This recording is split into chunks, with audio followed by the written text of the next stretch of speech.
మొన్న నాగర్ కర్నూలు జిల్లాల ఒక అన్న కొడుకు పెళ్ళైతుందన్న సంబరంతోని సొంతూరు పబ్లిక్ను అంతా విమానం ఎక్కించి గోవా తీసుకుపోయి తీసుకొచ్చి సర్ప్రైజ్ ఇచ్చిండు. ఇక ఈ వారం ఏం ఎక్కుతాం, ఎక్కే టైం కూడా అయిపోయింది అనుకొని ఫిక్స్ అయిన వాళ్ళని కూడా సడన్గా విమానం ఎక్కించి మస్తు ఖుషి చేసిండు. చూసినాం కదా.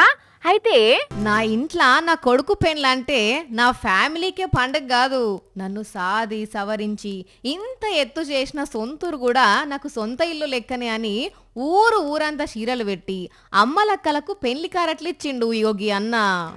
కామారెడ్డి జిల్లా బీబీపేట మండలం జనగామ ఊరి అన్నది పేరు సుభాష్ రెడ్డి. అయితే వచ్చే వారం ఈ అన్న కొడుకు పెళ్లి పెట్టుకున్నట. నా కొడుకు పెళ్లి చిన్న సన్నగా చేస్తే ఏముంటది, 4 ఊర్లు మాట్లాడుకోవాలని సొంతూరుతో పాటు చుట్టుపక్కల ఊర్లకు కూడా చీరలు కొని చేతిలో పెట్టి పెళ్లికి రమ్మని పిలుస్తున్నాడు. ఆయనకు ఒక్కడే కుమారుడు కాబట్టి ఇంటింటికి పత్రిక ఇచ్చుకుంటా ఆహ్వానం పిలుపుని అందిస్తుంటే కళ్ళెంబడ నీళ్లు ఆనందంతో తడిసిపోతున్నాయి. నీ కొడుకు పెళ్లిలో మేము చూసేస్తాము. కానీ గ్రేట్ కదా నుల్లా. ఇంట్లో పెళ్ళైతే ఇంటోళ్ళు బట్టలు కొనుక్కోవాలంటేనే ఖర్చు తడిసి మోపెడైతుంది.